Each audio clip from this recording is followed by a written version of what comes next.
नमस्कार, विन्ध्या टाइम्स में आपका स्वागत है। कहा जाता है कि व्यक्ति जो बनना चाहता है उसकी शुरुआत उसके स्कूल से ही हो जाती है। हमारे साथ आज रीवा के दो होनहार छात्र हैं जो रीवा का नाम रोशन किए हैं प्रदेश स्तर पर, देश स्तर पर। हमारे साथ आज हैं हर्ष और अंकिता। आपको बताना चाहूँगा कि हर्ष जेई परीक्षा को पास कर रीवा का नाम रोशन किया है और स्कूल का नाम रोशन किया है। और हमारे बाएं तरफ बैठी हुई हैं अंकिता। अंकिता नीट परीक्षा को पास कर रीवा का नाम रोशन किया है। तो हम आपको बताएं कि अंकिता और हर्ष ज्ञानस्थली विद्यालय से पढ़े हुए हैं और इन्होंने रीवा और ज्ञानस्थली विद्यालय दोनों का नाम रोशन किया है। तो हम पहले इन दोनों लोगों से बात करेंगे। तो पहले तो मैं दोनों लोगों को बहुत बधाइयाँ देना चाहूँगा आपकी इस सफलता के लिए। तो हर्ष, आपसे शुरुआत करेंगे। कैसे सोचा, क्योंकि एक अच्छा मुकाम आपने शुरू से 12th पास करने के बाद ये हासिल किया, कैसी तैयारियां, प्रिपरेशन कैसे शुरू हुई? प्रिपरेशन तो मेरी पहले मतलब कि 10 से मैंने शुरू कर लिया था। 10 से ही मेरा एम ये पक्का बन गया था कि मुझको जेईई पे ही जाना है।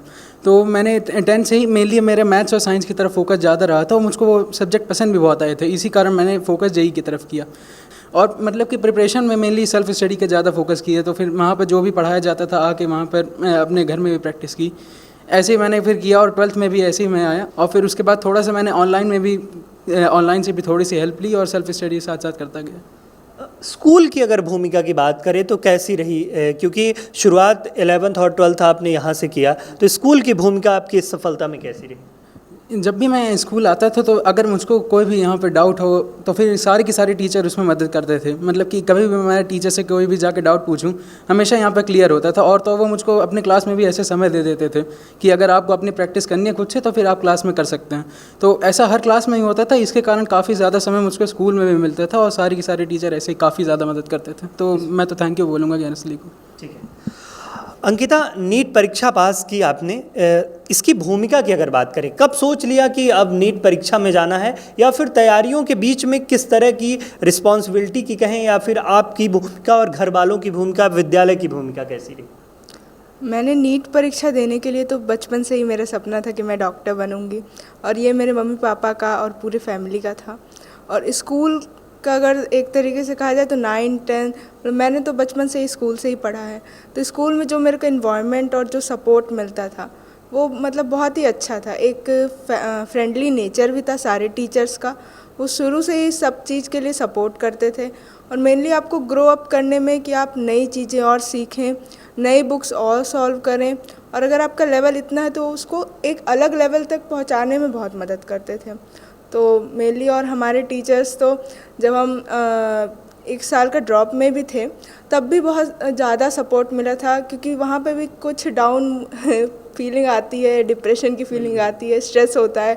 तो उसमें भी टीचर्स से बात करने पे ऐसा लगता था कि नहीं सही जा रहा है और सपोर्ट मिलता था। और मेनली उसमें मेरा फ्रेंड सर्कल भी नहीं था, तो हमारी फैमिली भी जॉइंट फैमिली है, उसका बहुत सपोर्ट था। आपने बहुत अच्छे अंक पाए, 720 नंबरों में कितने नंबर मिले? 640 नंबर पाए। अगर किताबों की बात करें तो वो कौन सी प्रमुख बुक्स थी जिनको आपने अपनी तैयारियों में शामिल किया और उनकी भूमिका इसमें बहुत ज़्यादा रही? मेनली तो नीट के लिए हमें एनसीईआरटी पढ़नी चाहिए सारे सब्जेक्ट्स के लिए, और ज़्यादा से ज़्यादा क्वेश्चन की प्रैक्टिस होनी चाहिए। और वो क्वेश्चन हमें पीवाईक्यू से ही मिल जाते हैं, सारे प्रीवियस ईयर के। और वो ज़रूरी नहीं कि हम एआईपीएमटी नीट के बस उसमें बस लिमिट रहें, हमें जेईई मेंस के भी पीवाईक्यू लगाने चाहिए, फिजिक्स केमिस्ट्री के साथ में एम्स के भी पीवाईक्यू लगाने चाहिए। तो मेनली इन सब में एक हम लोग को आइडिया मिल जाता है कि पेपर का पैटर्न कैसा आएगा, और फिर उसके हिसाब से लास्ट के 2 मंथ के करीब तो आपको daily mock test paper solve करने चाहिए। तो उसका जो स्कोर रहता है वो आपको आपका लेवल बता देता है। फिर उसके हिसाब से तैयारी करके आप अपना मनचाहा स्कोर अचीव कर सकते हैं। ठीक है हर्ष, मैं आपके पास एक बार फिर आऊँगा और ये जानना चाहूँगा, क्योंकि मैथ्स और फिजिक्स केमिस्ट्री प्रमुख सब्जेक्ट इसमें रहते हैं, तो क्या मानते हैं कि अगर तीनों सब्जेक्ट में कोई सब्जेक्ट किसी छात्र का थोड़ा सा कमज़ोर हुआ तो क्या वो इस परीक्षा में उसी तरह तैयारी कर सकता है? मतलब कि इस जेईई एग्ज़ाम के लिए ये बहुत ज़रूरी है कि तीनों ही आपके सब्जेक्ट काफ़ी मतलब कि अच्छे मॉडरेट लेवल पे होने ही चाहिए कम से कम। अगर आप किसी भी एक सब्जेक्ट को काफ़ी ज़्यादा ढीला छोड़ देंगे तो उसमें काफ़ी दिक्कत जा सकती है। मतलब कि कुछ लोग को मैंने देखा भी है जो एक सब्जेक्ट को बिल्कुल नहीं ध्यान देते हैं, बाकी 2 पे ध्यान देते हैं। ऐसे में उनको काफ़ी दिक्कत फेस करनी पड़ती है मॉक टेस्ट में भी और मेन टेस्ट में भी। तो मतलब कि तीनों सब्जेक्ट को आपको एक मीडियम लेवल पे तो लाना ही चाहिए। उसके बाद अगर आपका और कोई सब्जेक्ट में ज़्यादा इंटरेस्ट है, आप उसको और अच्छा ले जा रहे हैं, तो वो तो बहुत अच्छी बात है।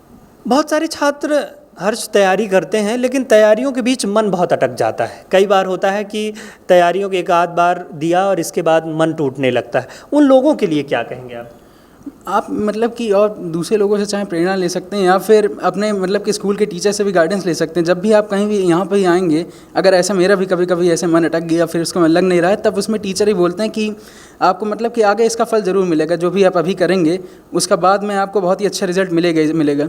तो ऐसे करके आपको आगे बढ़ना चाहिए और दूसरे लोगों को भी देखना चाहिए। जब आप ऐसा करेंगे तो फिर आपका अपने आप ही बस मन लग जाएगा कि इसको करना है, तो फिर बहुत ही अच्छा रहता है वो। ठीक है, अंकिता क्या कहेंगी, आप क्या कहेंगी जो लोगों का मन अटकता है बीच तैयारियां, क्योंकि नीट की तैयारी कई बार लोग लंबे समय तक करते हैं लेकिन मन टूटने लगता है, उनके लिए क्या कहेंगी? उनके लिए बस ये है कि एक तो उस चीज़ में फैमिली का भी सपोर्ट होना चाहिए और प्लस अपना खुद का सेल्फ कॉन्फिडेंस होना चाहिए। क्योंकि आप जब एक चीज़ पे आप खुद कॉन्फिडेंट नहीं है कि हाँ हम ये चीज़ कर ही लेंगे, तो फिर वो आपका मन अटकेगा ही बार बार। जैसे मेरे में जनरली मैं शुरू में मेरे को होम सिकनेस बहुत हुई थी, लेकिन फिर उसके बाद धीरे धीरे जब मार्क्स आने लगे, मॉक टेस्ट में स्कोरिंग होते लगी, तो आपकी पढ़ाई में मन लगने लगता है। तो मेन ये है कि आप हर एक मॉक टेस्ट को ऐसा ही मतलब बिल्कुल ट्रीट करिए कि जैसे ही आपका फाइनल पेपर है, और इसके लिए फुल अच्छे तरीके से जितना आपके अंदर, जब तक आपको खुद में सेल्फ कॉन्फिडेंस नहीं आ जाता कि हाँ मैंने अपने तरफ से पूरा अपना 100% दे दिया है, तब तक आपको कोई भी मॉक टेस्ट छोड़ना नहीं चाहिए। और मेनली ये भी है कि कोई टेस्ट नहीं छोड़ना चाहिए। ठीक है, इंटरनेट की भूमिका क्या मानती हैं पढ़ाई के बीच में, आपके स्टडी के बीच में इंटरनेट की क्या भूमिका रही? क्योंकि जिस तरह की सोशल मीडिया के दौर में वर्तमान समय में सोशल मीडिया का बहुत अचीवमेंट लगभग हर लोग यूज़ कर रहे हैं, इसके सदुपयोग और दुरुपयोग दोनों चीज़ें देखी जाती, तो क्या मानती हैं इसमें इंटरनेट और सोशल मीडिया की क्या भूमिका? अगर सोशल मीडिया की बात करें तो मैं सोशल मीडिया से पूरी कटी हुई थी। मैंने बिल्कुल यूज़ नहीं किया, ना फेसबुक में अकाउंट था, ना इंस्टा में अकाउंट, वो अब बना हुआ है, और ना व्हाट्सएप था। मेनली व्हाट्सएप मेरे फैमिली मेम्बर्स रहते थे जिनसे बात करने के लिए यूज़ किया। तो सोशल मीडिया से मैं अलग थी। और मेनली ये आपके फ्रेंड्स के ऊपर भी डिपेंड करता है, आपके जैसा फ्रेंड सर्कल हो जाएगा, आपकी संगति जैसा होगी, वैसे उसके हिसाब से आप भी बदलते रहेंगे। और अगर इंटरनेट की बात की जाए तो मेनली ऑनलाइन में आपको बहुत सारे रिसोर्सेस मिलते हैं। तो जब आप अपनी बुक्स कंप्लीट कर चुके हैं तो आप रिवीजन के लिए भी लेक्चर्स देख सकते हैं, और कोई भी टॉपिक अगर आपका अटक रहा है या उसमें थोड़ा सा भी डाउट है तब भी आप लेक्चर देख सकते हैं। तो इंटरनेट इस मामले में तो आपको बहुत हेल्पफुल है, लेकिन अगर कंसिस्टेंसी की बात करें तो वो ऑफलाइन में ही आती है मेनली, क्योंकि ऑनलाइन में लॉन्ग लेक्चर्स देखना वो बहुत ज़्यादा डिफ़िकल्ट पड़ जाता है। हर्ष, इंटरनेट की भूमिका का आप क्या मानते हैं?